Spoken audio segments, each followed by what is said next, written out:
September 22nd on the WB Wednesday, a new season takes flight. Reunited by fate. Something happened, didn't it? Do you believe in destiny? In a place where life will never be the same.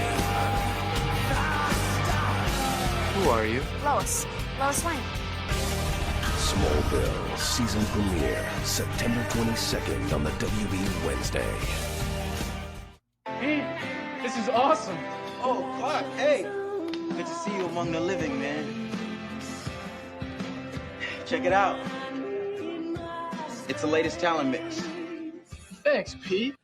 Good to see you all among the living. Hello, everyone, and welcome to another edition of the Talon Mix. It's a Smallville recap podcast that doesn't give a shit if you've actually seen an episode of Smallville. Hello, I'm Brian, here as always with my pal Zach.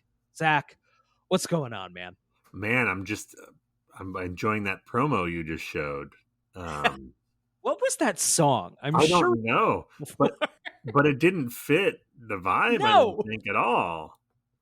I think I think mostly what I was going for there was, of course, our listeners couldn't hear or couldn't see the imagery, which was mostly just smoldering teens. I do think, and we'll probably get more into this when we do the episode, I do think this, just after watching the premiere, it does seem like they were trying to do a little bit of a reset. Tone. You mean like Smallville always does? Right. Yeah.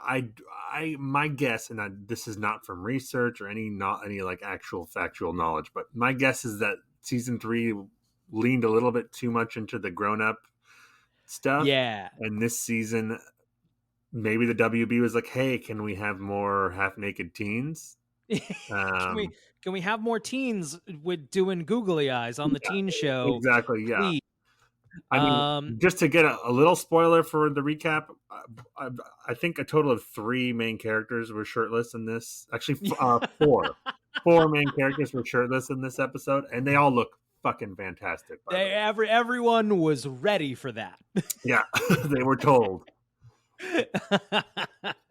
I should also, in order of business real fast, Cam Godfrey, who's been on the show many times, will be joining us for season 4 as a guest host. We're still working out exactly what that means.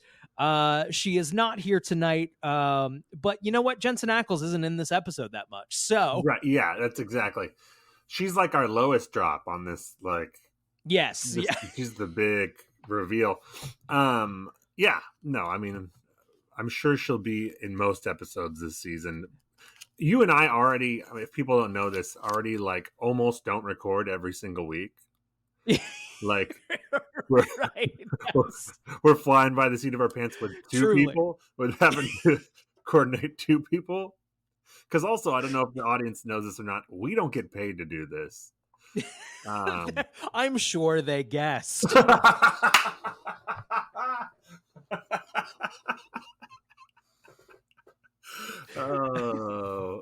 Oh man, yeah. I think they would be concerned if we did. Oh, anyone really can do this. Yeah, exactly. But excited to finally get Cam in here and get Cam's view of an entire season of Smallville rather than just random snippets of a show she has not watched much of. No, and I don't expect it will make much more sense to her if she watches a full season. But Jensen Ackles is here. Yes. Charming the pants off of everyone in sight. But we'll get into season 4 of Smallville. I'm looking at a promo image. Speaking of, you mentioned half-naked half-naked adult teens. Let's be clear. Right? Yes. Sorry, half-naked teens is a rough buzzword for the. For fully 25 to 30-year-olds. Yeah, 25 half-naked 25 to 30-year-olds playing teens, marketed towards teens. That's what we're. Right. But there's on the wiki here, they have a what appears to be a promotional poster, kind of thing you maybe would have seen in a comic book, loaded up with ads. And it is a Tom, it's Tommy. who appears to be in flight with his shirt 3/4 of the way open. Yeah, it's a black shirt. He looks like a magician. He looks like an illusionist. Like He does look the like a great David Blaine Tom Welling, motherfucker. Yeah. He looks great. Yeah. It's also there's a wispy fog on the ground in what appears to be a field, a tilled field of some kind. Mhm. And Erica Durance's Lois Lane, just standing there. And the tagline on this poster is just, "It was only a matter of time until ... Lois."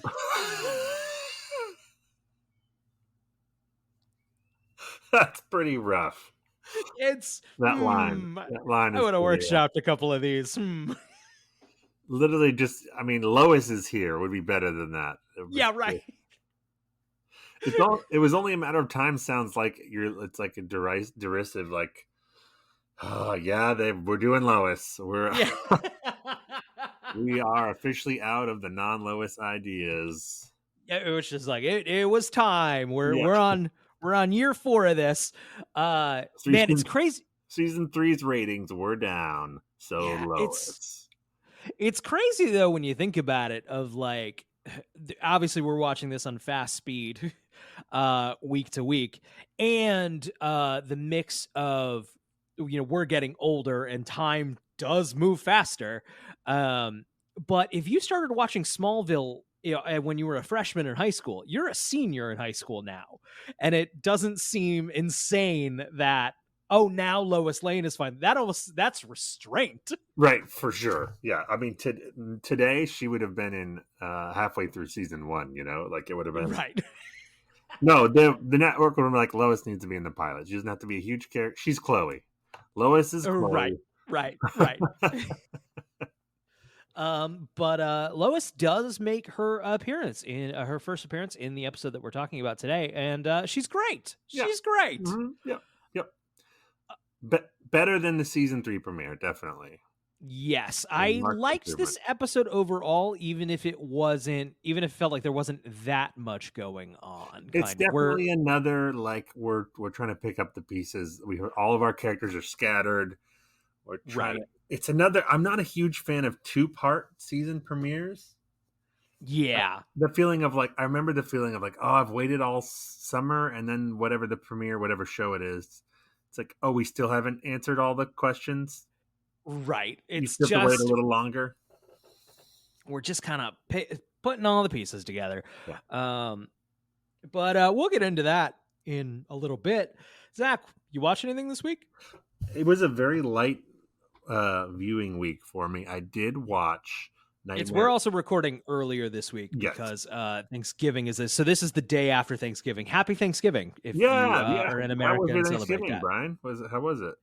I think it's gonna be good. I think it was good. I'm going to normally we go to my in-laws. This year we're going to my parents because Thanksgiving coincides with my dad's 60th birthday. So we're having a big party for him the next day. Are you gonna have to drive through snow to get there? I'll be taking the train. Oh, okay. Gotcha. But no, I mean, we have no snow in the city. So I actually don't know what the situation is in Connecticut. But God, what was I going to say? I'm going to be there. So we're leaving tomorrow, Tuesday, which is when we normally record. And we're going for 5 days. 5 days at my parents' is a lot of days. I enjoy being at my parents', but I have hit that like 72 hours is the maximum. Right. Yes. Or you need to like be sleeping somewhere else and just like little breaks. Yeah, it's there. I love my parents and I love hanging out and I love going to my parents. And the first day is great when you get there and everyone's like, hey, let's get pizzas and like, that's always a fun day. The next day is always fun. Day 3 is when I got to get out of this fucking house. I got to get out of this fucking house now. Is it just you or your brother's going to be there? One of my brothers will be there. And then there will be some aunts and uncles, and I believe some more people are coming up for my dad's birthday. So there will be some stuff to break up. My in-laws are also coming though. So it's going to be a real lot because it's also Right. my wife's 30th birthday. This is a sitcom episode, and it's great. It's going to be a lot. Love it. It's going to be a whole lot. So how was it? I don't know. If it was a real sitcom episode, I would show up halfway through for some reason. Right. Surprise! Zach! Right in the moment to break the tension. Yes.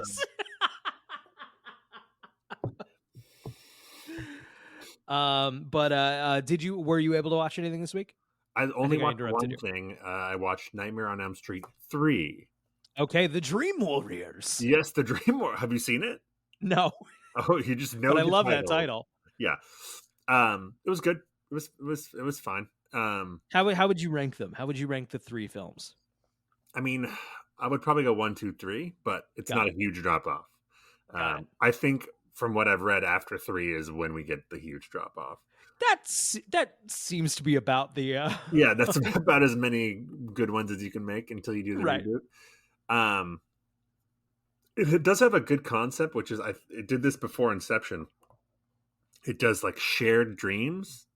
So in this one of the characters played by Patricia Arquette can bring other people into her dreams. So I think I did know that was the premise. That's an interesting conceit, and I don't think they use it to the fullest of that the fullest of its potential. Sure. But it's fun. It's some great like 80s practical effects and is this where we fully see Freddy Krueger kind of change into more jokey villain? I don't think it was a huge leap from the last one in terms of jokiness. So I think that's probably more to come. But there are a couple lines that are definitely like, okay, come on now. What are we doing? 3 is where we get into Welcome to Primetime, bitch, right? That's the line I was thinking of. Yes. Yes. So you know the lines. I know. I feel like I've only seen, I believe, at least in their entireties, I've only seen A Nightmare on Elm Street and Freddy vs. Jason. I believe that's it. I've seen bits and like caught through, but I couldn't tell you what's from what. Yeah.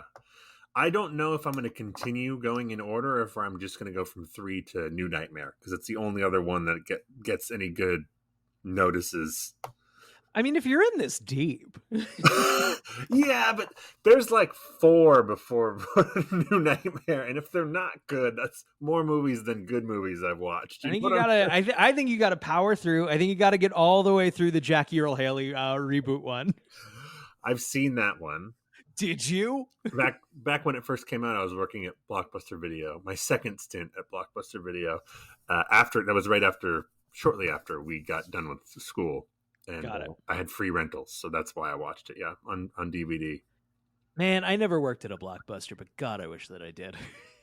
I mean, you worked at a movie theater. I did work in a movie theater, which yeah, similar-ish. I think Blockbuster's a little more enjoyable, probably because you get to have the discussion with the people. Right. Like it's hopping on a Friday night, and people are like, "What's good, man? Tell me about movies." And then you start, I don't know, hitting it off with random strangers about movies and stuff. It's fun. Right. Which is gone now, forever. It's gone. That'll never happen. It was, we had, in my hometown, I hope I haven't told this story before. In my hometown, there were 2 locations. It was Mad Mike's Video. And the guy lived in my neighborhood, and I wanted to work at Mad Mike's so fucking bad. And it was the only time my father has ever put his foot down like this, of like, absolutely fucking not. Why it had okay, so Mad Mike was Mad fucking Mike. Okay. The porn section, so video stores that weren't Blockbuster famously had porn sections.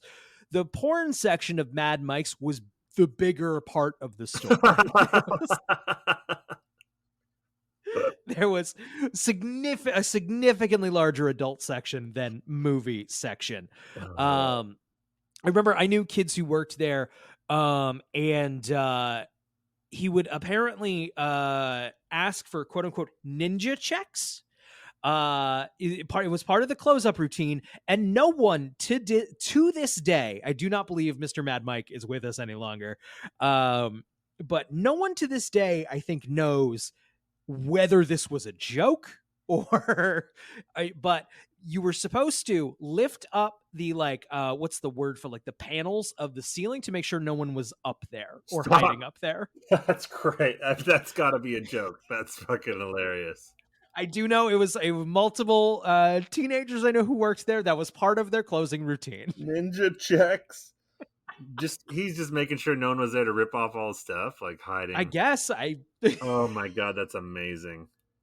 But so the porn section. I mean, we've covered this part before of just the indignity of the old days of having to purchase porn.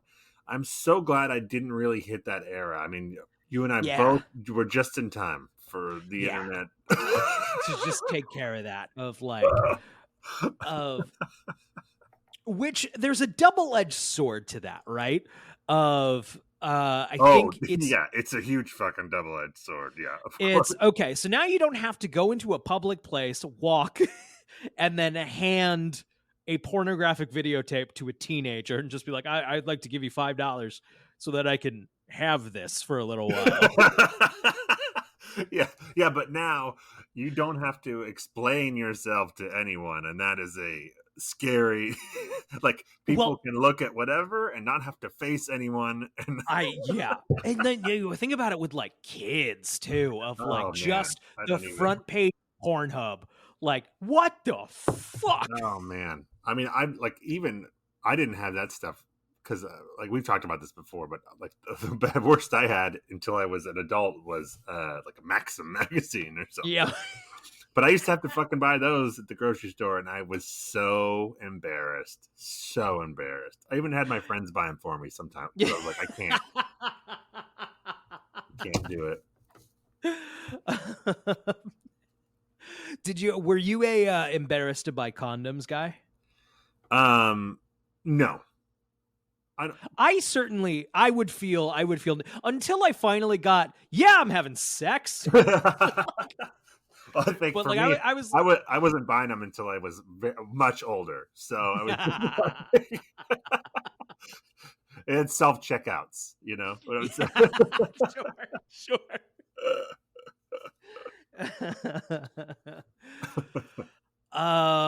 What did I watch this week? I watched on Netflix. I believe it just came out, but the new Netflix Lindsay Lohan vehicle, Falling for Christmas. I watched the first 15 minutes of that with someone. They were like, "Let's watch." I was at a big party. Yeah, we were playing a board game, so we put it on, and then even then, she was like, "No, we can't. I can't." It's amazing how, so obviously this movie's not a real movie. No, it's a Lifetime movie. It's a Hallmark movie. It's a Lifetime Hallmark Christmas movie, but it is funny how the Netflix film logo flattens that playing field of Glass Onion is a Netflix film, right? The Knives Out sequel, as is Falling for Christmas.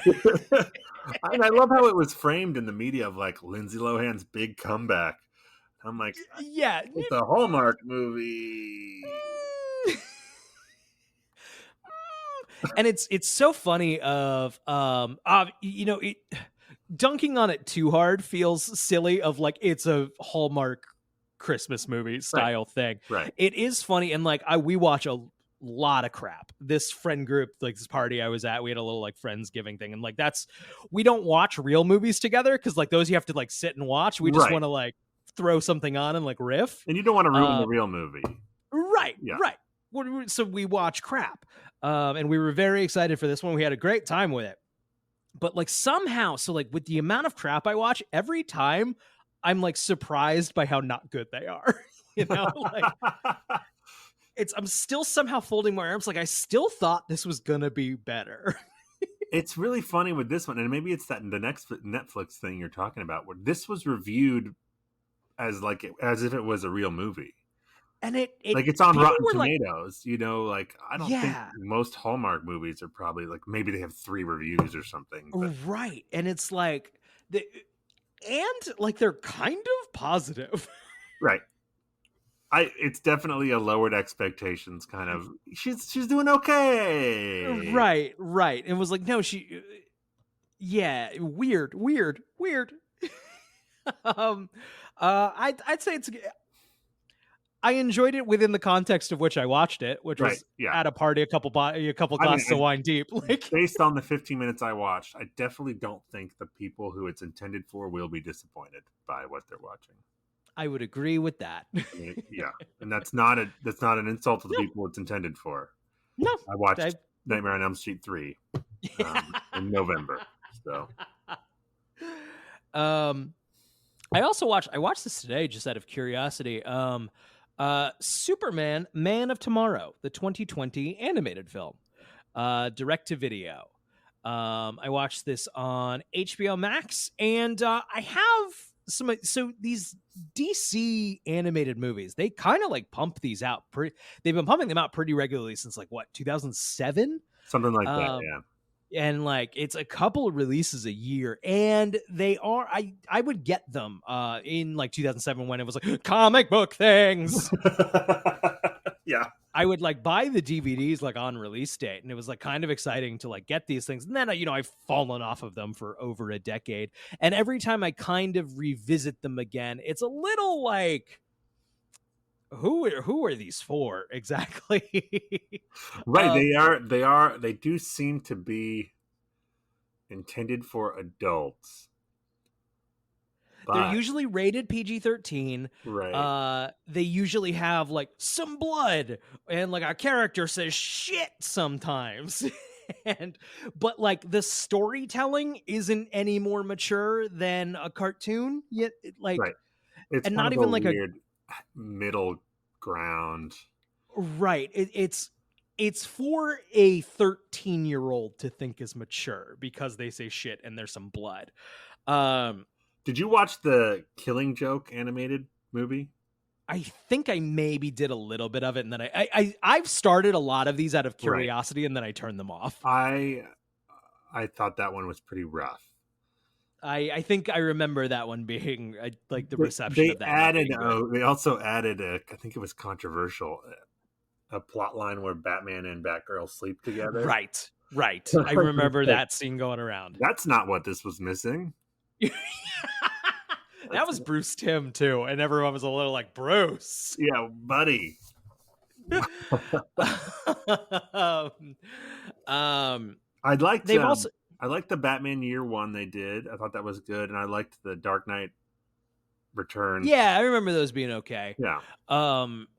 They also a couple of years ago they did Batman versus Teenage Mutant Ninja Turtles, which I have.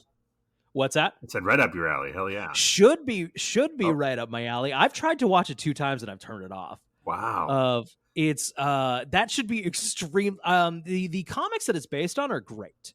Really, really good. Highly recommend those. The movie, it's nothing. It's kind of like I was talking about of it's got all this adult stuff and the Ninja Turtles are swearing, but it's still very 84-minute rushed, nothing story. Nothing interesting is happening visually. It's a lot of celebrity voice. So there used to be a thing called voice actors. And they took their craft seriously and gave a lot of their performance in their voice.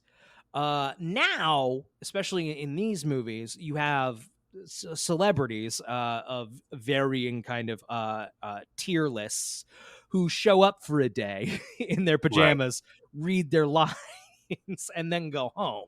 That is such a good point, that voice acting is an art form different from regular acting. Yes. Just because you're good at one doesn't mean you'll be good at the other. A movie I love, we've talked about, Solo. One of the things I didn't like about that movie is, I don't know if you remember, Jon Favreau plays like a CGI alien. I don't remember that. Voice. He's like a pilot who works with Woody Harrelson's gang towards the beginning of the movie. Sure. But his voice performance seemed so disconnected to the reality of the CGI character they were creating. Sure. Being like, voice acting is a art, and he's not doing it. Yeah. It doesn't work. Yeah. Bring back the voice actor. I understand you have to do anything you can to like sell a movie, and a name on it helps. Kind of like, and I think for these, like, once again, these kind of this weird dichotomy, this double edge that these DC animated movies exist in, where they want to kind of like a 13-year-old boy to think it's a legitimate movie. I think having a couple named actors in there helps. That said, Superman Man of Tomorrow is guilty of all of these things. It's a sort of a 2020 origin story for Superman. A kind of Clark Kent moves to Metropolis, is kind of, finding out it's a redo of the same thing we've done before, but updated. So it's guilty of all of those things. That said, it wasn't half bad. I watched the whole thing, Oh, you watched the whole thing. That's a good sign. Yeah. I'm not saying like, give me more of these. I'm not saying it's great, but it was like, nah, I was looking for some modest entertainment. I was modestly amused by it. Cool. Even though it is, like I said, guilty of everything I talked about before. I have thought of watching, when I'm on HBO Max, a lot of times I think about watching one of those DC animated, but I don't know where to start, because it's like, I'm sure some of them are good and some of them are not. I don't know. Right. If you want a pretty good Superman movie, this was a pretty okay Superman movie. I would recommend just going back to Superman the Animated Series. Right. I've never watched that. I've never really watched Superman the Animated Series. It's great. Every episode just feels like picking up a random Superman comic book and just pick an episode out of a hat. Yeah. Yes, just pick an episode out of a hat. It's probably a pretty good little whiz-bang Superman story. But speaking of Superman stories, should we take a break and then jump into Smallville? Yes, we should. All right, we are back. This week we watched Crusade. Zach, it's the first episode of the 4th season of Smallville, the 67th episode overall. It aired September 22nd, 2004. We are well more than halfway to 100. That's crazy.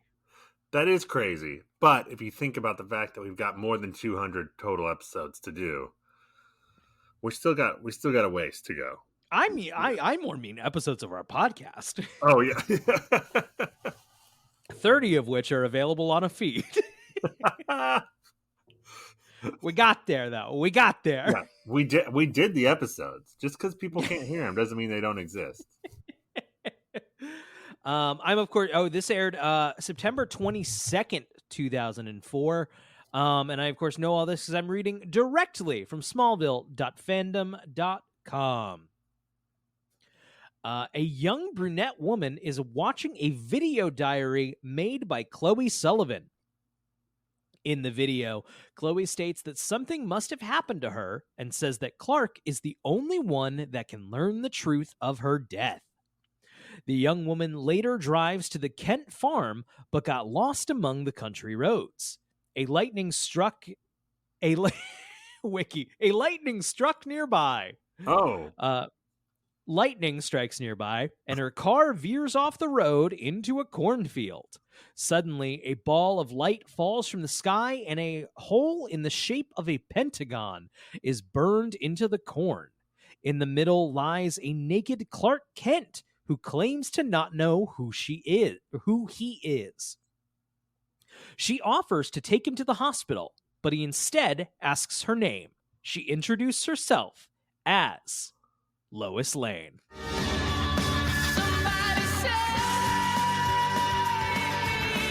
Lois is here. Erica Durance. Yeah, welcome aboard, Lois.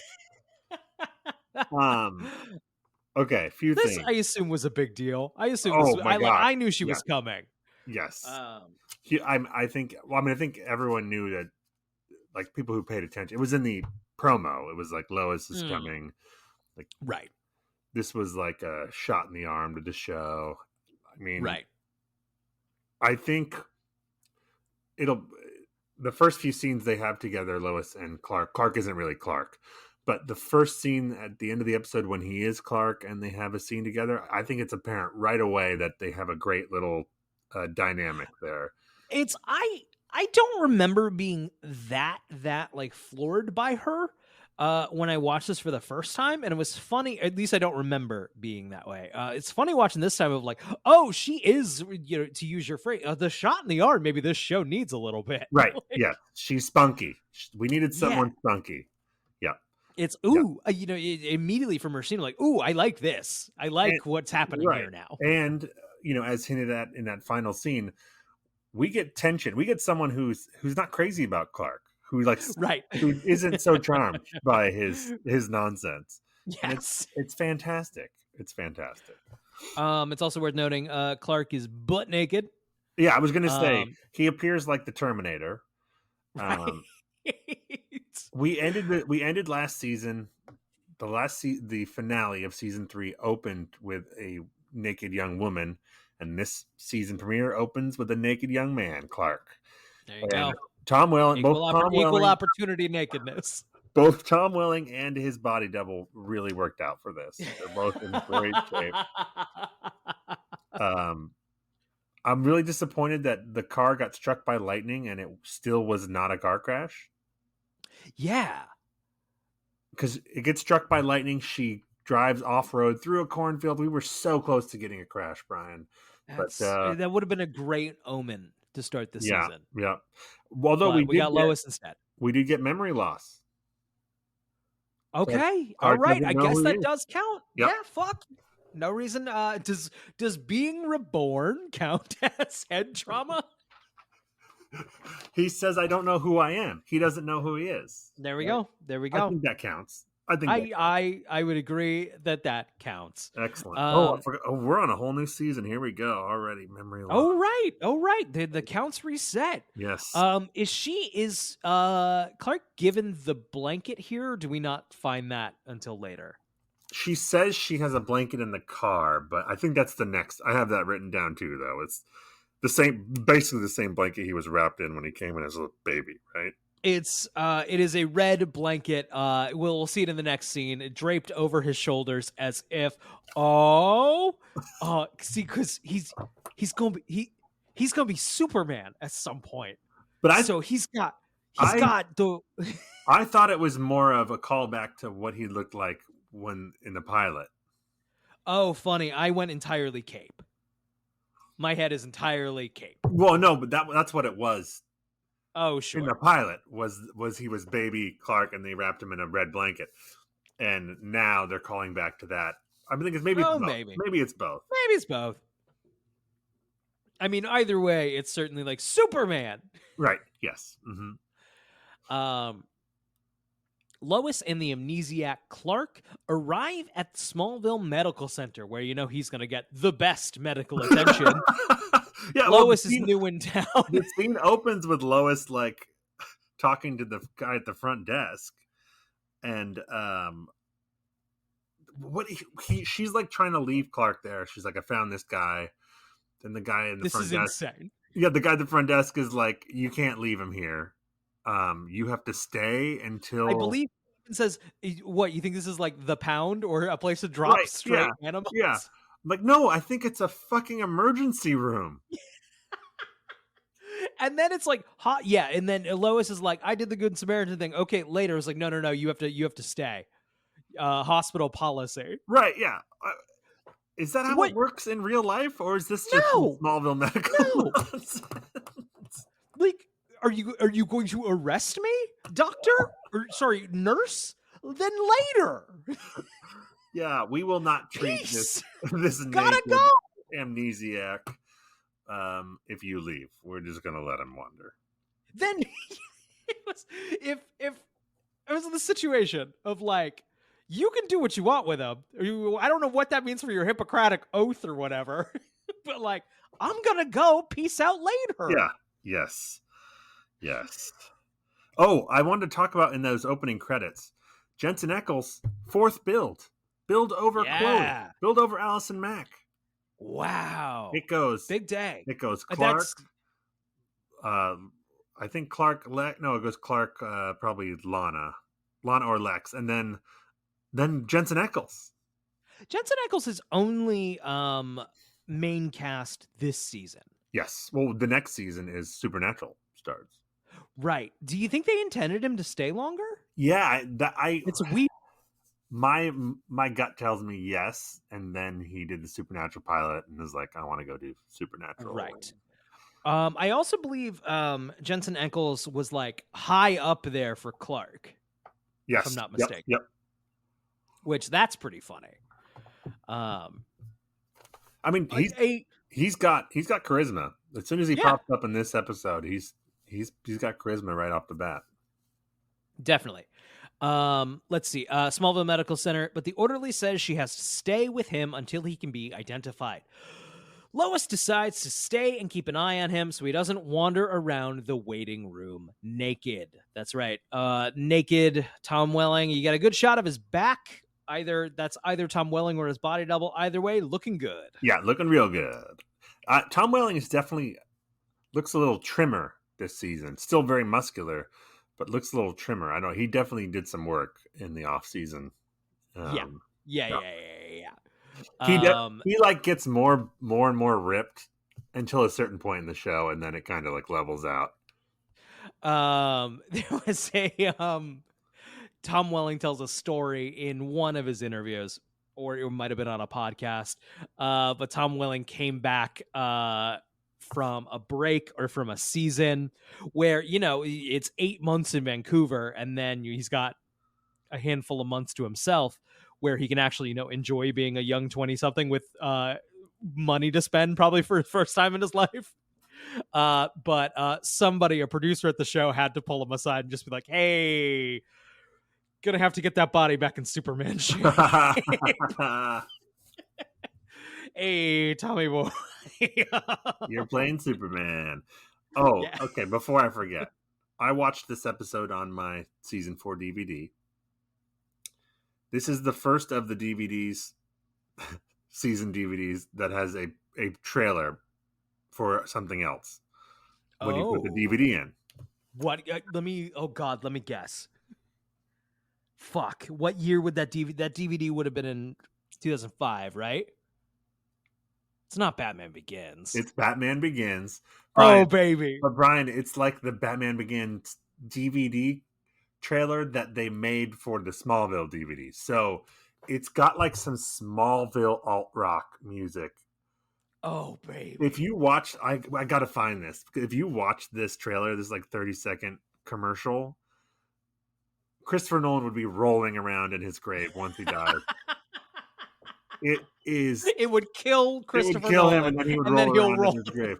Yeah, it is so not the tone of Batman Begins at all. And thinking of like where they went with that series and how it became such a self-serious kind of marketing, and it's hilarious. It's basically marketed like Daredevil or something. Oh, I'm gonna need to find that. Yeah, I'm gonna need to see that. Okay, in Paris, which boy is just Vancouver. Well, just Vancouver with a CGI Eiffel Tower in the background. I missed that. Oh yeah, no, they did that. They did an establishing shot with the Eiffel Tower, and there's a bunch of French writing, even more than normal Vancouver. So, it's that is Gastown in Vancouver. Yep.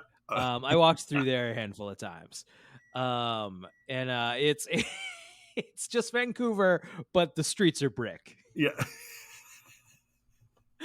Lana is taking anyone watching the show is like, oh, they went to Paris for this. All right. Cool. Somebody,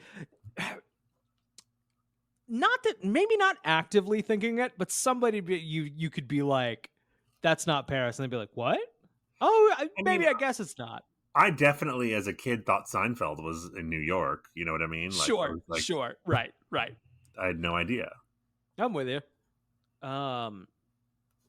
Okay, so Lana is taking photographs on the street when she bumps into a young man who asks her opinion on a gift to celebrate the 2-month anniversary of meeting his girlfriend. After a bit of banter, it is revealed that the man is her new boyfriend, Jason Teague. Clever Uh, way to get out some exposition of like, and you know what? It works. It's two charming Yeah. people being charming at each other, and it works. Lana, stick with this boy.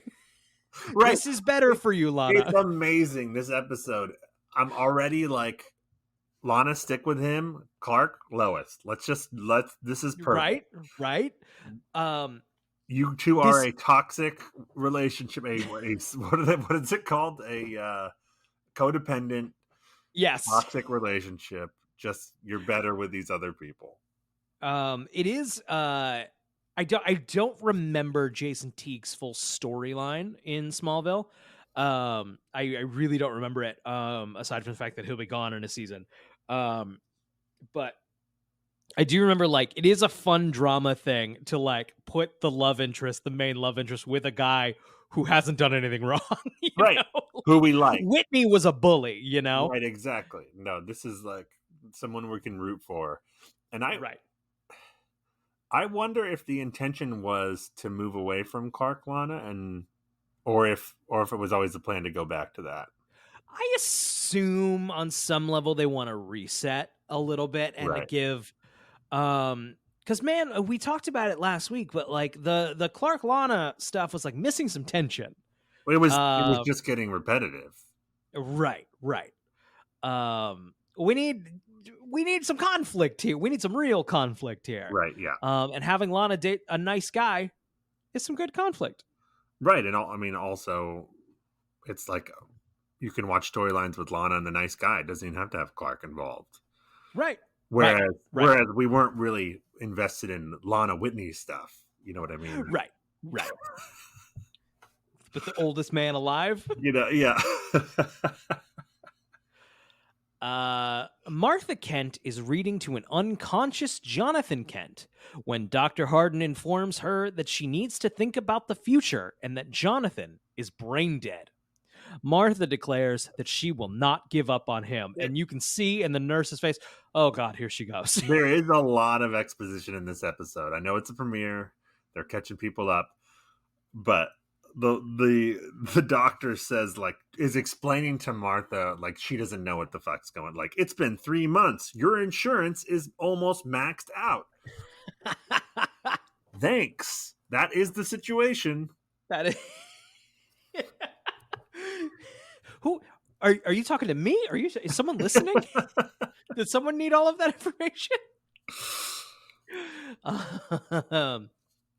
Elsewhere in the hospital, Lois starts talking to Clark about why she's in Smallville, but Clark is apathetic and keeps trying to leave.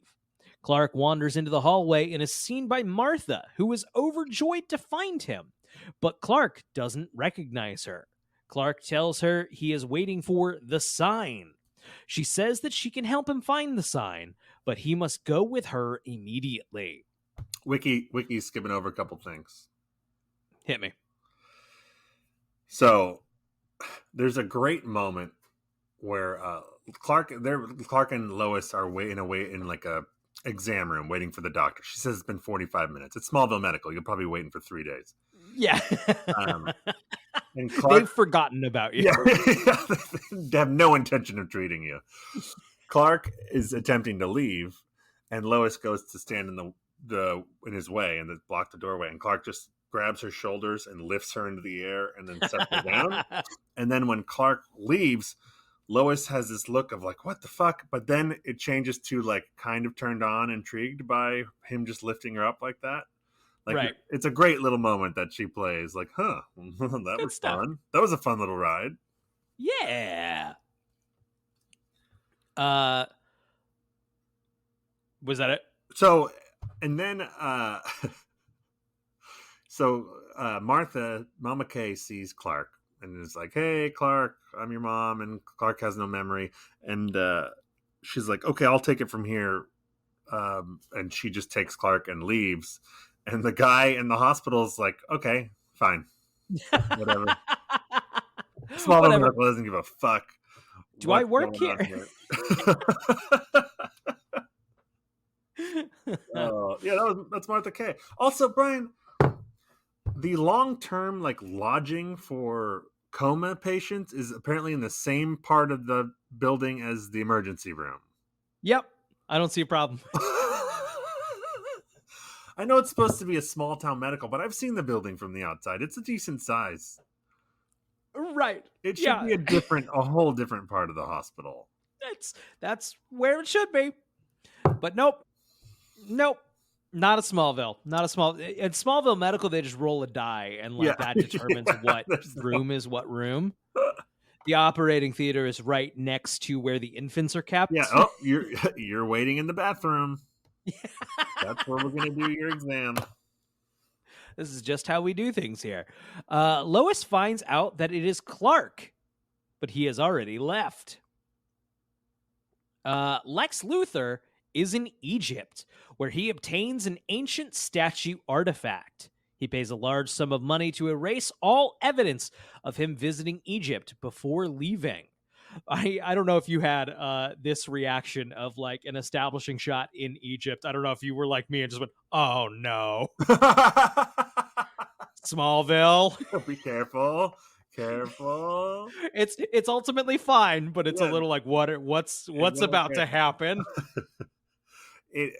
I know that when we see Lex, he's wearing the white suit. Right. Do you think fanboys shot their wad at that too? I certainly probably did. Yeah, that's a Lex Luthor thing, right? The white suit. Right. Right. Okay. Yeah, he looks damn good in it. I'll tell you that right now. Looks great. Do you think the reason that the season 3 premiere felt kind of low rent, or finale felt kind of low rent as far as finales go, is because they were saving all their money for this premiere? Because this is a expensive looking episode. It is expensive looking, but no, certainly this is a new budget. Oh, you know, okay. It's like the budget doesn't carry over. It's not like unless it was like, hey, it's like pocket that away, and then we'll Lex boards his airplane, and Dr. Vaughn reminds him that he survived a massive poisoning that would have killed most people. It is also revealed that Lex must have his blood purified every 72 hours or his organs will shut down. So this when he's in the plane talking to the doctor, he has his shirt off. Lex, or Rosenbaum, also really good shape. Really put the work in. I mean, I'm telling you, this has to be the WB. Like, get us more shirtless people. Like, yes. Let's go. Come more on. Shirtless boys. And girls later in the episode. Yeah. I'm pretty sure, Brian, I could be wrong.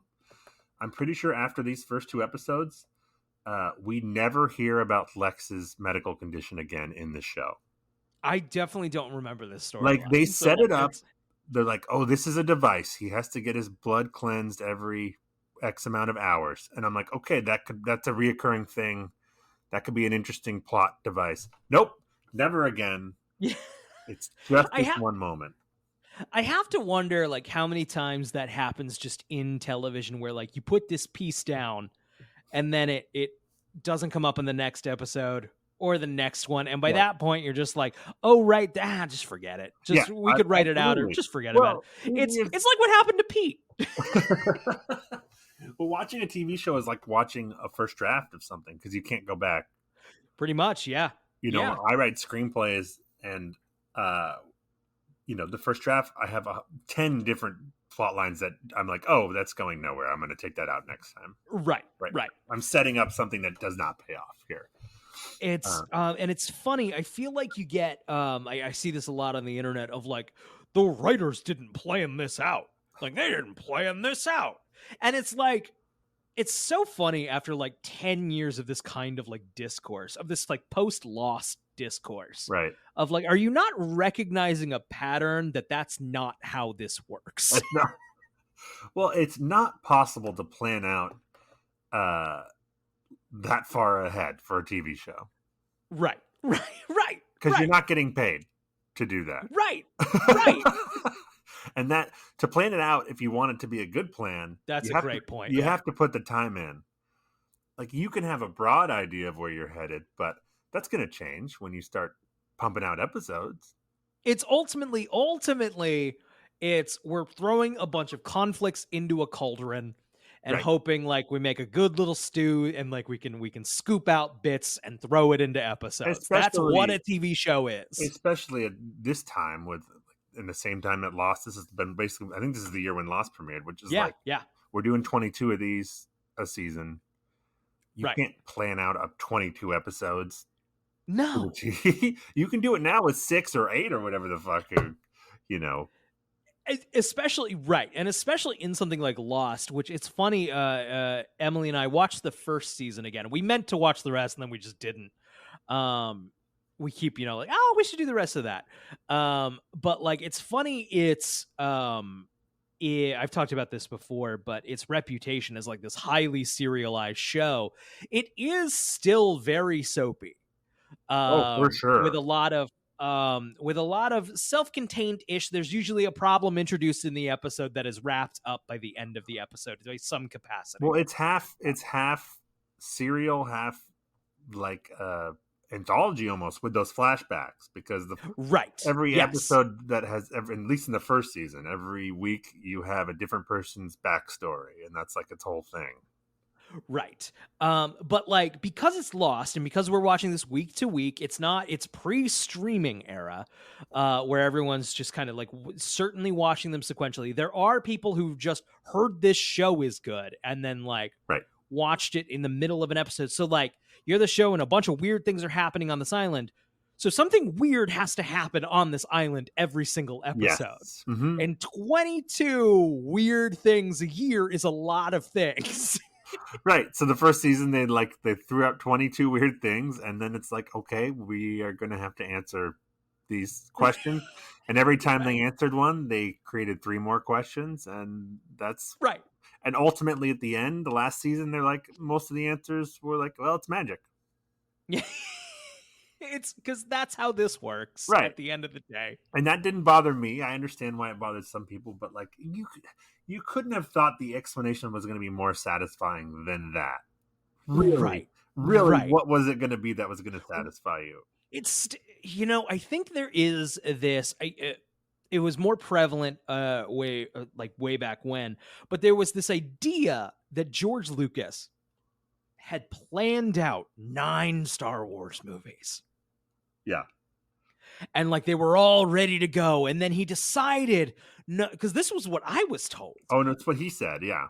It was like, oh, yeah, 4 was the most interesting place to start. Because like, oh, that was all background stuff. But like 4 is where, so you got to start at 4. And no. No, that's not what happened. No. Attack of the Clones was written shortly after Phantom Menace was completed. Yes. Oh, and Attack of the Clones was like the most made up as he went along that it's been. Yeah, right. And that shows. Yeah, no, he retconned that story pretty quickly of the 9 movies. Well, first it was like, oh, I have 9 planned. And then it was like, I have 6 planned. Right. And then it was, the truth is... Which, don't get me wrong, I'm sure in the shower he was sitting there of like, oh, and then I can do this, and then I can do this. And then that suddenly turned into, I have them all written already. Right, exactly. I've seen but that's not how storytelling works. I've seen the notes he had for the prequels. It's like a couple pages of like basic ideas of what went down. Right. It's funny how storytelling ultimately is not that different on this level than your parents kind of making up a bedtime story. Right. It's still just figuring it out. I mean, have you read the summaries of the 30 other drafts of Star Wars he wrote before he got to the final one? In film school, I think we read one of those drafts. Yeah, it's that not was rough. Good. No. Well, that's before he had, friends rewrite the dialogue too. So it read like a prequel. Like you get what happened with the prequels. For sure, yeah.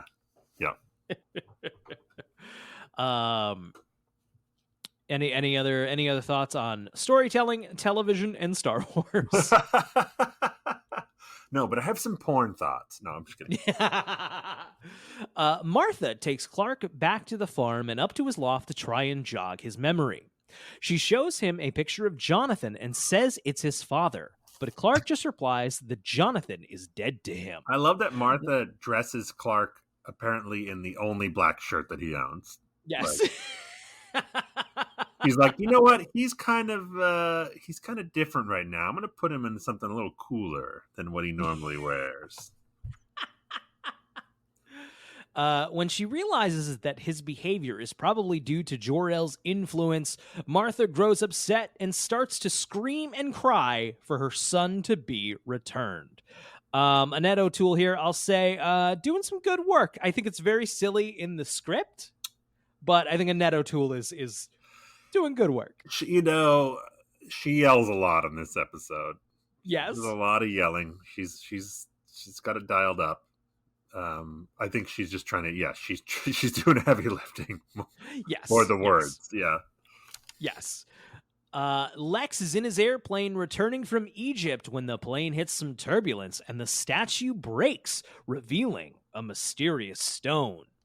Suddenly, Clark hears an incredibly piercing sound in his head. He says that he is Kal-El of Krypton and it is time to fulfill his destiny. Martha grows upset and starts to scream and cry for her son to be returned. Kal-El says that Clark Kent is dead, and to Martha's shock, launches himself off the ground and flies into the sky. Boys? No tights, lots of flights. Like,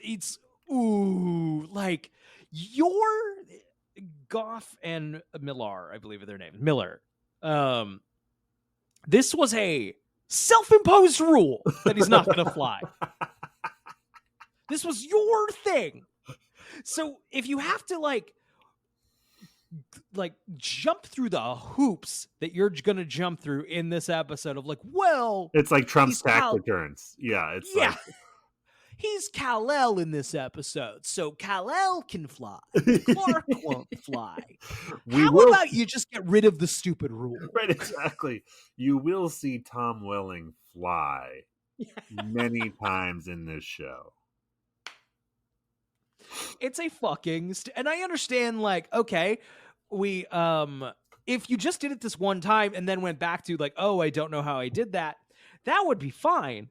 If you hadn't made in every fucking interview this your fucking thing. Well, I do think they could have been like, that was for the first few seasons, but now he flies. Like from now on, just have Clark fly. But they don't. They try to have they're like, he can fly when we do a season premiere, and then when we fucking really want that shot. Also, oh boy, that shot looks silly. I thought it looked pretty good compared to a lot of other effects in this show. It's I don't know how I feel about the well, okay, so you were watching it on DVD, which is probably standard definition. Yes, true, yeah. I had it on HD on Hulu, and boy, so they tried to do like digitally around him, it's like you can see Clark pushing the air essentially. Okay. Or creating like some sort of before as he like launches himself into the air. I don't know if that is the choice I would make if I maybe just would have had him fly. They got to put that's just me. They got to put their stamp on it. The Matrix. I guess so. But Kara flew last time, or in quotations, Kara flew last time, and it didn't look like that. She just floated. I guess that's true. Is that different? I guess it's different. Either way, it's silly. Lana and Jason T go to a church to do a tombstone rubbing of the crypt of the Countess Marguerite Isabelle Thoreau. This is a high school art project, Brian? Is this? It appears to be. Okay. That said, they get a little flirty in the church. It's fun. Lana appears to have aged 10 years in 3 months in Paris. Just 3 months in Paris have made her a full-on adult. Yeah.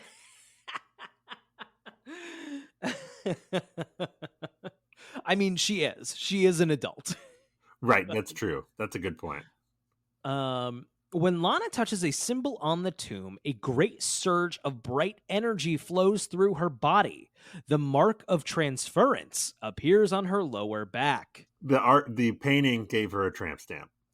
Yes. That's and many 16-year-old girls would tell their parents it's the mark of transference. And this is where we get Lana waking up in bed naked. But that is definitely not Kristen Crook. It is a body double naked. But this is what I'm talking about. The CW, man. Or no, the WB at this point. They're just like, I want Clark naked. I want Lex naked. I want Lana naked. Nudity. Give me all the nudity. I want as much nudity as 8 p.m. will allow. Which, man, once again, I will put my foot down. I want some sex on my teen soap. Yeah, no, I mean, is this the horniest episode of Smallville yet? This is up there. It's not hornier than the Heat Vision one, I guess. Right. It's certainly more like visually, it's like one of the steamier ones. I would agree. I would agree with that. And that's what it should. That's what this show should be. Absolutely. Back at the Kent farm, Martha is trying to reach. Martha is trying to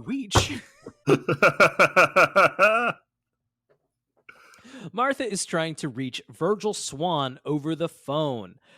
Christopher Reeve has, of course, died by this point. Yes. Lois arrives, having followed them home, and asks Martha about Clark and Chloe's relationship. She asks about Clark, but Martha makes the excuse that Clark is sleeping to hide the fact that he is no longer there. Martha states that she will have Clark contact Lois if he remembers anything. Lois explains that she thinks Clark might know something about Chloe's death. She also explains that she is trying to get in to speak to Lionel, but she is having trouble getting him to accept the visit, and that Lionel would otherwise be discharged in 2 weeks, and Chloe's murder would never be avenged. Martha warns her to stay away and tells her that getting involved with Lionel is dangerous. Lois says that she knows Martha used to work for Lionel and wants to know how she escaped unscathed. Martha tells her she didn't and finally gets Lois to leave. Good scene. Sure. Yes. We get a spectacular Nietzsche line. What was it again? I can't remember the setup. The setup is something about Lois asks if Chloe and Clark ever dated or something, and right. Lois says, "Give me a nerd with glasses any day of the week over over the farm boy." It's funny because Yup. Oh, also, I think it's during the flying scene when the Clark is flying towards them, and it cuts to the pilots and yes, Lex's airplane. They see something on the radar, and one of them goes, "What is it? Bird? Plane?" That's not even an Nietzsche line. We're just quoting Superman, right? Right. It's a premiere, baby. We got to get him in. We got to remind everybody what this show is. There are times to be subtle, and the season premiere is not one of them. No, absolutely not. No. Meanwhile, Kal-El flies up to Lex's plane and rips off the door at 20,000 feet. As Lex and Dr. Hardin are tossed about in another cabin, Kal-El steps into the plane, reaches out his hand, and draws the stone through the cabin wall to him. As Lex scrambles up to look through the hole, Kal-El flies away. Martha's request to speak with Virgil Swan is finally answered, but by his emissary, Assistant Bridget Crosby, instead. Bridget Crosby, of course, is Margot Kidder. Lois and Lois. I literally, while reading that, it only just occurred to me. Oh, it's funny because come on, Brian. I was I knew it was a season premiere and a big cameo, and Christopher Reeve has passed away. And like, so what are we gonna do? It did not occur to me at all, the Lois and Lois thing. It also implies, and they'll probably get to this in the wiki, that Crosby, played by Margot Kidder, and Virgil Swan, who was played by Christopher Reeve, had a relationship. I'm like, Right. great. Right. Or no. Mama K asks if they were together, and she says, in a different lifetime. Is that a reverse Nietzsche? Like, what is that? Like a sideways Nietzsche? Multiverse. Multiverse Nietzsche. Smallville will get visited in the far, far future from the WB multiverse. So we also will get another Superman in the show. Dean Cain. Oh, right. Okay, so she tells her that Clark flew away, and Crosby realizes that he has completely embraced his Kryptonian destiny.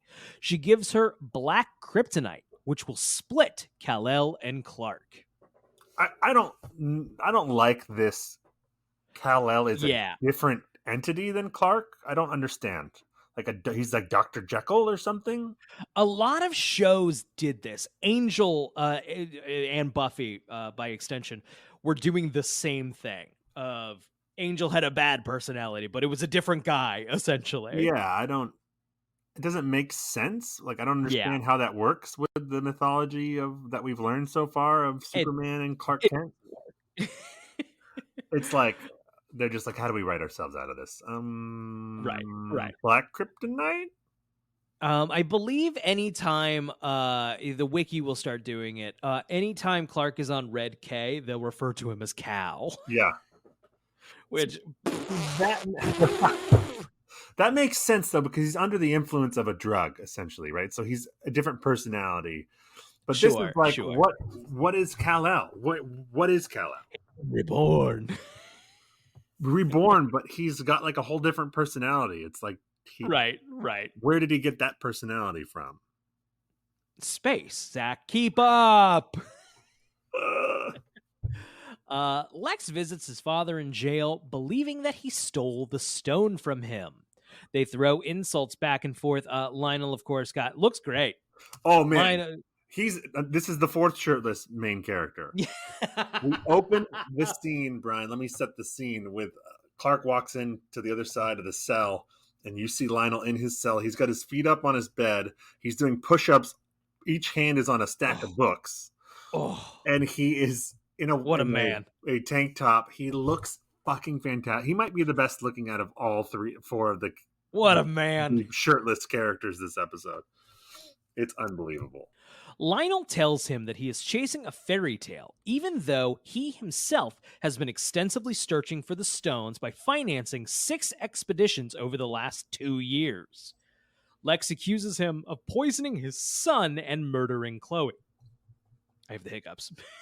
It's okay. It's good podcasting. That's great podcasting. Lionel says poisoning his son and murdering Chloe. Lionel says that those responsible for him being charged for murder will feel his wrath, but claims that Chloe's death was an accident. So, great scene again. I mean, this is the next Lionel phase, which is Hannibal Lecter Lionel, where he's in jail. Hell yeah. Just fucking with people from jail, which is great. So good. So, back to Lionel's body real quick and how in great shape John Glover's. Do you think Glover, Rosenbaum, and Welling just worked out together like they were workout buddies? I hope so. Just like I hope so. At the gym, like one more. That's what I hope happens. There's a great little exchange here where Lex is saying that he's accusing Lionel of having poisoned him, and then Lionel's like denying it, and he's like, "You are my son," and Lex says, "God help me." Oh, so good. Yes, so good. Kal-El goes to the cave and activates 3 symbols around the octagonal hole. It's an octagon, which opens the pathway to the inner chamber. He places the first stone on the table. Lana somehow ended up back at her place. She hears someone banging on the door. She goes to see who it is and finds out that it's her boyfriend, Jason. He asks her what happened, but she doesn't know how she ended up back at her apartment. With a tramp stamp. Yeah. We've all been there. We've all been there. Yep. On his way out of the cave, Clark encounters Martha. When she presses the black kryptonite into his chest, Clark and Kal-El split and begin to fight one another for control. Shades of Back Baby here. It's the Back Baby lives on. I mean, it's literally like it's the bottom half of him is just one set of leg, like a normal human set of legs, and then it's like 2 torsos fighting each other like Siamese twins. It's a very silly effect, Brian. It's a little, not as good. It's a little Agent Smith, like dodging the bullets, right? Yeah, yes. Do you think the writers were like, is it really this is what we're doing? Like, it's come to this. This is the logical conclusion of what we've written so far. How do we I wonder if they were okay with it on paper. How do we visualize the 2 sides of Clark? I guess if that's what they are, fighting it out. How do we visualize that? Ooh, not envious of that position.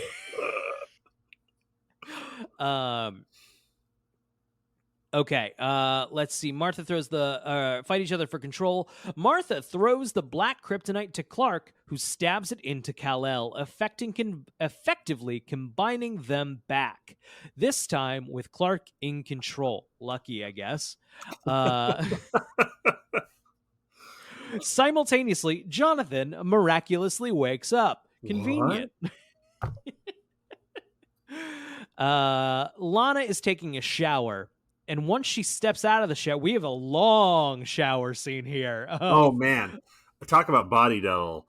So it's the classic like shot from the other side of the curtain where we just see the silhouette, and it is clearly very steamy just silhouette in the shower. Doing all those steamy shower moves that everyone does in the shower, I guess. Yep, a very sensual, lonely shower. Right. When you're by yourself, you do all these sensual like rubbing. And like the dimensions of the body double's body are very different than the dimensions of Kristen Cook's body. And that is not a criticism on either of them. It is a criticism on the match. They just found a person. Just a different person. Well, I mean, it's like the silhouette is like Jessica Rabbit or some shit. You know what I mean? Like it's,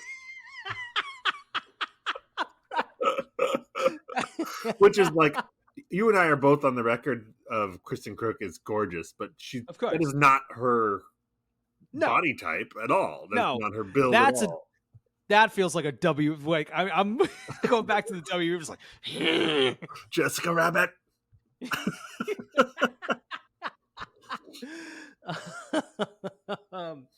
Lana is taking a shower, and once she steps out of the shower and wraps a towel around and looks in the mirror to see the mark of transference mark on her lower back. Oh no! How did I get this? I got a tramp stamp. So she didn't remember that. She says she didn't remember how she got in her bed. So right. Is she at this point thinking the painting gave me a tramp stamp, or is she thinking I had a crazy night? I don't know what the fuck happened. Someone put something in my drink. What's the difference? Also, hey, Zach, does that count as memory loss? Oh my gosh, yes, I did. I wouldn't even have thought of that. Abso-fucking-lutely. Yep, memory loss. Ooh, 2 already. Wow. Love it. Lois gets in to visit Lionel in jail by saying that she is Martha Kent. After some back and forth, Lois tells him that she knows that the safe house was no accident. As she leaves, Lois taunts Lionel with the question of whether he's being set up as he prepares to walk out of the hospital a free man. This is a fun little scene. Fun little scene. Lois going hard. Do you think actors on the show get nervous before scenes with John Glover, like more than usual? Hope so. Are they like, fuck, I got to bring my A game? He brings the No, best you out. know what though? I bet John Glover helps bring it out, and I bet Well, especially like he's a theater guy. Like he brings the best out of everyone. Like everyone's best scenes are when they're with Lionel. You know what I mean? right. He has a good line where she has her hand up on the bars, whatever, and he like goes, "You bite your nails, bad girl." Not in a creepy way, but in like a Lionel creepy way. You know what I mean? Yeah. Oh God, I love Lionel so he's already fucking much. He's already the front runner for MVP of season 4. I just who else would it be? Who else would it be? I mean, you would expect some competition from somewhere, and it's Seriously. nowhere to be seen yet. No one is even close. And everyone is perfectly good for the show they're on. Absolutely. Just like John Glover's also fucking here. Yeah. So there's a great moment in this scene where he justifies, I mean, she accuses him of killing Chloe. He denies it. And he's like, it's her fault she died.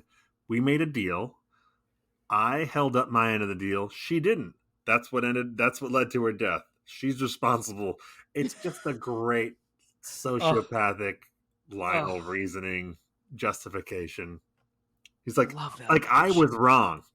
I held up my end of the deal with this 16-year-old that I manipulated. Oh, the best shit.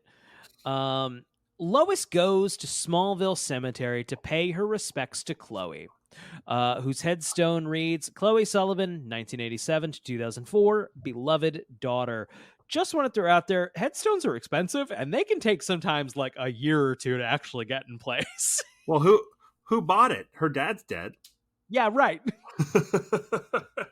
The government pay for it? It is not uncommon for that to like take a little while, but nope, we just got that. Lex knew a specialist in Metropolis. He probably, I guess, actually, you're probably right. Yeah, Lex is like, you know what? It's my fault she died. I'm gonna pay for this. You are actually probably right. Lois promises to find out who did this to Chloe. She is surprised when she sees Clark behind her. Clark offers to help find out what happened to Chloe and extends an invitation for Lois to stay at the Kent farm. It's inviting girls over now, Clark. All right. Clark. Lois gives him some time alone at the grave, and Clark x-rays Chloe's coffin and discovers it to be empty. He announces to Lois that Chloe is still alive. Dun, dun, dun. Weird move by Clark to just blurt that out, because how is he going to be like, yeah, right. It's a hunch. I get those sometimes. He's gonna do that. You know that at the beginning of the next episode, some bullshit like that. You're right. For sure. And that was the what did you think of the premiere overall, Zach? I thought it was solid. Spared no expense. We got a lot of beautiful looking people shirtless. We got some great Lionel moments. All in all, definitely better than the season 3 premiere. Yes, I'd agree. I thought. And it's clear that this is something of a retooling. I don't know if it was mandated by the WB, but it is definitely a reaction to season 3. It seems like I think the show needs I think the show needed a retooling. Right. Yes, I think so too. Like in a way season 2 was not a retooling of season 1. Season 2 was like an expansion of season 1. Right. Right. And this is like we need to try something different. We need to change it up. We got some new blood in here. It's right. And you know what? I like all of the directions thus far. They traded out Pete for Jensen Ackles and Lois Lane. It's a pretty good trade. It's a really good trade. Again, it's not Sam Jones III's fault. It's as the characters were written, it was a good trade. Featured music this episode. Man, we're really struggling on needle drops. I think we're going to get more this season than we did last season, though. I hope so. We got Better Days Will Come from Tahiti 80, and then we got some opera stuff. Boring. I don't think any of this stuff is going to be making it to the end of season 4 wrap-up show. I don't think we're going to be talking about it. I don't think so. No. I think that's a pretty safe bet. We got a lot of notes this time. This is the first and only season premiere in which the Luther Mansion is not seen. That's interesting. This is the first season premiere that does not feature Pete Ross. It will not be the last. Does it say that? No, it doesn't say. Oh. No. Damn it! I was about to give props to the wiki. Oh, this is interesting. During the original run of this episode, Allison Mack was not in the opening credits to give the illusion that Chloe Sullivan had died. Oh, that's clever. However, this was not kept for repeat broadcasts or DVD releases of the episode, as they used the official season 4 opening that was first used in Facade. Oh, that's great. That's clever. I mean, I feel like there's no way that it wasn't in the press stuff, though, that she was coming back, right? That was just for probably not. That was for the casual viewer, probably. That said, you kind of like it's kind of different from now, where like we constantly have like feeds and Twitter and like all these things dumping this stuff at us. You had to go looking for that information. Right. That's what I'm saying. I think that like the people who are really into the show, like the people who would go to like Krypton's site or whatever, probably knew. Right. But like the casual viewer was like, oh shit, okay. She's dead. Right. That's so fun. I assume they couldn't leave it that way. I assume there's a union thing. They couldn't leave it that way. I mean, they had to get her permission or something. Right. Sure. And it was just going to be just for the first broadcast. Yeah. Okay, this is the first episode that features black kryptonite. However, technically, it may have appeared in pilot when the meteors containing green kryptonite are heated upon Earth's out. Wiki. I'm sure Goff and Miller are sitting there like, okay, and this is where the black kryptonite appears so that we can pay that off in season 4. That's not how this works. Technically, we saw it at the opening shots of season 1 when the meteor hit Earth's atmosphere, because you can see clearly black rock. Here's another like, wiki. Buckle in for this one. Chloe's gravestone clearly lists her birth year as 1987. However, she turns 18 in Spell. I don't know how many episodes from that. That might be a couple weeks from now. Indicating that either the gravestone is a production error, or Spell actually takes place several weeks after its November 2004 air date in early 2005. Or perhaps those in charge of faking her death were unconcerned with accuracy. I mean, I'm going to rule that one out. I'm going to rule that one out right now, because if you go to the trouble to fake someone's death to the point where you're manufacturing a tombstone, you're going to want to get that date right. You know what I mean? I also remove yourself from the fiction. I love the idea of like production being like, oh no, they rushed this. So like they would get her date and not just, no one cared. Right. No, the actual answer is it's not a production error. It's we hadn't decided when her birthday was yet. And then we put a date on a tombstone. And then afterwards we came up with an episode where it was her birthday. And it didn't match up and no one gave a fuck. It's what happened was the art department went, we got to put a date on this tombstone. And went, yeah.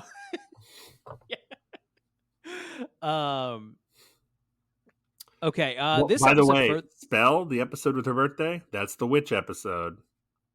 Is that season 4? Yeah, that's coming up. Well, not coming up. But wow. That's like first half of season 4.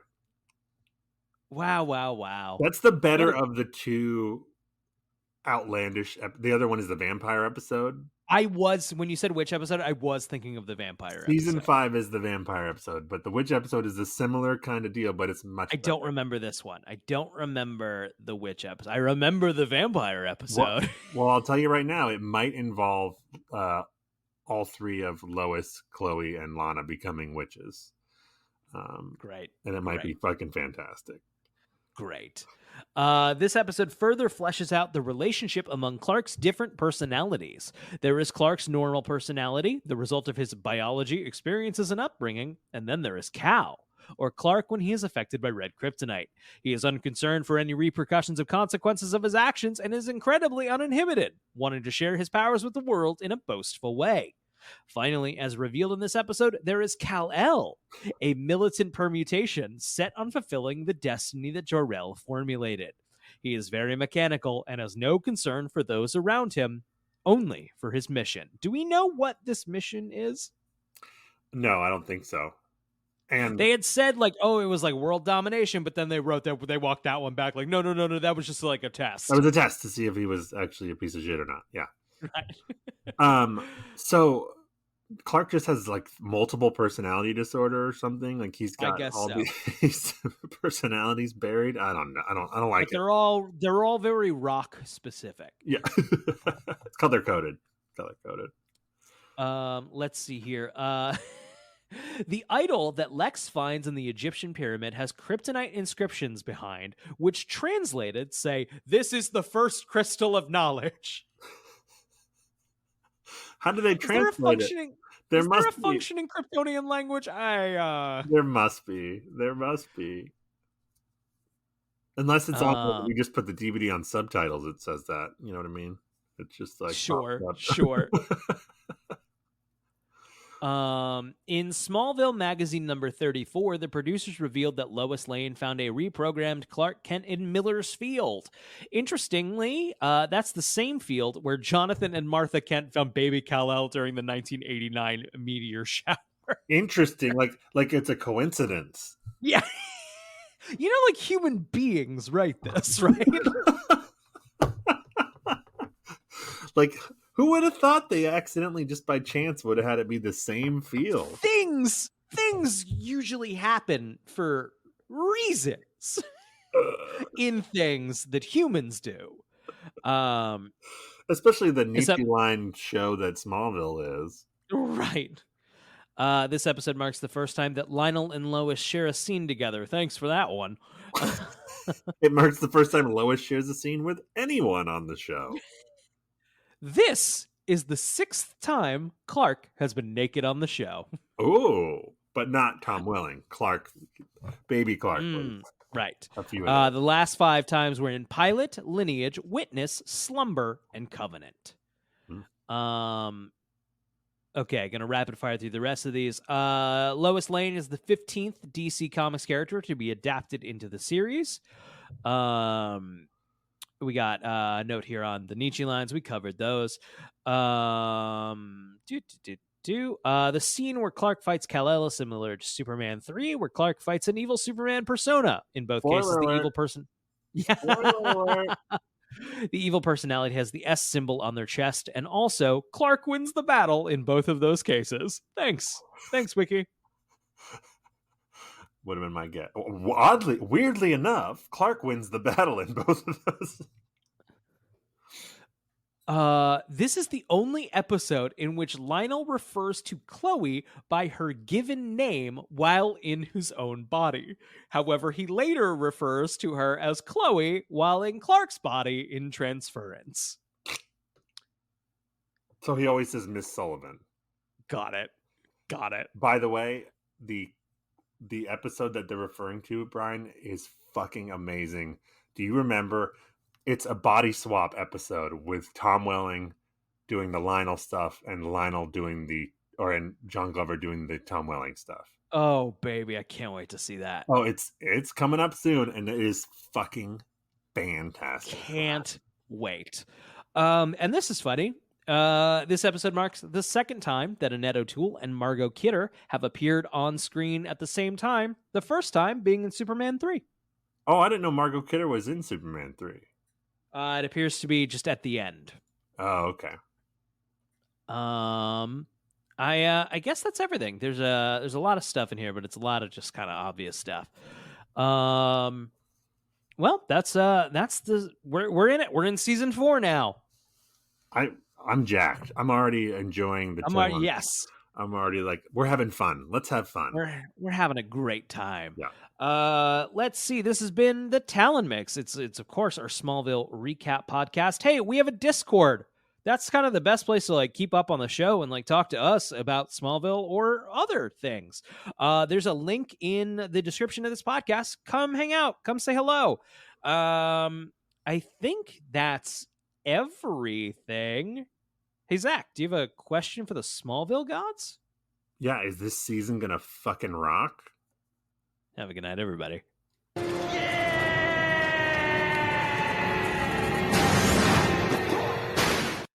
All right.